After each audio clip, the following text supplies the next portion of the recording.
Alam mo yung feeling na pumunta ka sa tindahan para lang bumili ng papel at ballpen, tapos lumabas kang may dalang 5 bag at halos wala ng pera sa pitaka? Ganyan ang buhay ng maraming pamilyang Pilipino, pasukan na naman. At kasama na naman ang stress na hindi mo matatakasan ang napakahabang listahan ng mga kailangan sa eskwela. Notebook, ballpen, ruler, pad paper, art paper, folder, lapis, colored pencils, crayons, scotch tape, masking tape. Tapos bigla na lang sasabihin ng guro, magdala rin ng project materials next week. Kung ikaw ay isang magulang o isang estudyanteng naghahanap ng paraan para makatipid ngayong pasukan, nasa tamang video ka. Dahil ngayon, pag-uusapan natin ang mga praktikal, totoo, at subok na paraan para hindi maubusan ng budget sa gitna ng school season. Ang pasukan sa Pilipinas ay hindi lang simpleng pagbabalik sa paaralan. Para sa maraming pamilya, ito ay panahon ng matinding financial stress may kaya man o kapos. At ang masakit, taon-taon itong nangyayari. Paulit-ulit tayong nauubusan ng budget, nagmamadali sa pagbili, napapabili ng mga bagay na hindi naman talaga kailangan. At pagdating ng katapusan, halos wala nang natitira sa ipon. Ayon sa iba't ibang consumer surveys sa Pilipinas, ang average na gastos ng isang pamilya tuwing pasukan ay maaaring umabot mula 10,000 hanggang 30,000 piso depende sa grade level ng bata at kung private o public school siya nag-aaral. Isipin mo yon. Kung 3 ang anak mo, 3 beses din ang gastos. At wala pa rin ang tuition, miscellaneous fees, projects at iba pang school requirements na bigla na lang sumusulpot. At hindi naman ito kasalanan ng mga magulang. Marami sa atin ang walang choice kundi sundin ang sistema, bumili ng lahat ng nasa listahan, maghanda ng baon araw-araw, at mag-adjust kahit sumasakit na ang ulo sa kakaisip ng budget. Pero paano kung may mas magandang paraan? Paano kung sa tamang pagpaplano at tamang mindset, mababawasan mo ang gastos ngayong pasukan nang hindi naaapektuhan ang pag-aaral ng anak mo? Iyan ang pag-uusapan natin ngayon. At magsisimula tayo sa pinakaimportanteng hakbang, ang pagpaplano. Tip number 1, magplano ng maaga. Isa sa pinakamalaking pagkakamali ng karamihan ay ang paghihintay ng huling minuto bago maghanda para sa pasukan. Kilala mo ba yung tipong paggising mo isang araw, saka mo lang naalala na, ay, malapit na pala ang klase, tapos biglang nagmamadaling pumunta sa bookstore o divisoria na parang may emergency? Oo, lahat tayo dumaan dyan. Ang problema sa late planning, kapag nagmamadali ka, hindi ka na nakakapag-isip ng maayos. Bibilhin mo lahat ng makita mo. Hindi ka na naghahanap ng mas murang option at dahil rush, mas mahal ang nagagastos mo. Ang solusyon? Magplano ng mas maaga. Kahit Marso o Abril pa lang, pwede ka nang magsimulang maghanda. Kumuha ka ng notebook o buksan mo ang notes app sa cellphone mo. Gumawa ka ng 2 column, mayroon, na, at kailangan pang bilhin. Pagkatapos, tingnan mo ang mga gamit sa bahay. Yung bag ba ng anak mo ay sira na ba talaga?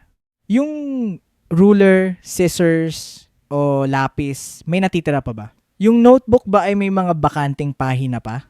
Maraming pamilya ang hindi namamalayan na nagtatapon sila ng libo-libong piso taon-taon dahil bumibili sila ng gamit na mayroon pa naman pala sa bahay. Ang mga lumang notebook na marami pang malinis na pahina, pwede pang gamitin. Ang mga folder na maayos pa, huwag agad itapon. Ang school bag na matibay pa naman, gamitin muna hanggat maayos pa bago bumili ng bago. Kapag natapos mo na ang inventory mo, saka ka lang mamili. At tandaan, bumili lang ng tunay na kailangan. Hindi panic buying, hindi impulse buying, intentional shopping. Tip number 2, hindi lahat sa listahan ay kailangan agad. Pag-usapan naman natin ang listahan ng guro. Aminin natin minsan parang nakakakaba talaga makita iyon.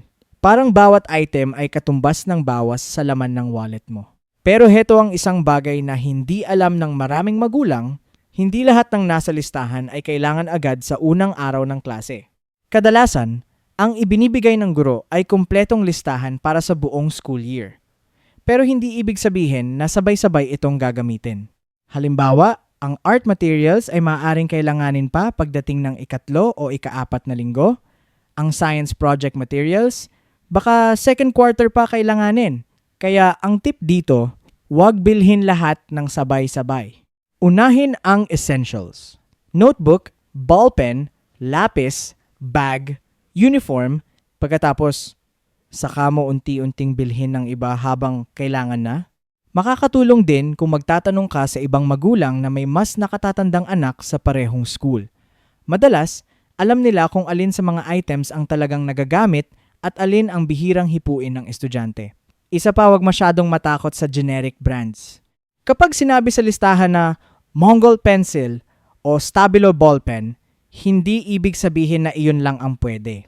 Basta maayos ang kalidad, pwede ang mas murang alternative dahil ang estudyante ay hindi hinuhusgahan sa presyo ng kanyang ballpen. Mas mahalaga pa rin ang laman ng kanyang papel. Tip number 3. Ang kapangyarihan ng segunda mano.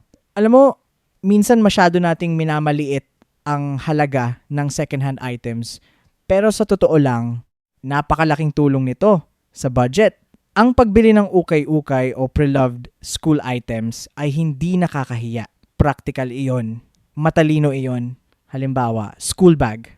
Ang purpose ng bag ay magdala ng gamit, hindi maging status symbol. Kung may makita kang matibay at maayos na bag sa ukay-ukay na kalahati lang ng presyo ng bago, bakit hindi? Oo, naiintindihan ko ang pressure lalo na sa mga bata. Gusto nilang makasabay sa kanilang mga kaklase. Pero dito pumapasok ang tamang pag-uusap sa loob ng bahay. Ipaliwanag sa anak mo na ang perang natipid sa bag ay pwede ninyong gamitin para sa mas importanteng bagay, mas maayos na baon, project expenses, o emergency fund. At para naman sa mga college students, huwag kayong mahiya bumili ng pre-loved books, calculators, o school equipment. Maraming murang deals online sa Facebook Marketplace at iba pang second-hand platforms. Hindi mo kailangang gumastos ng sobra para lang magmukhang updated.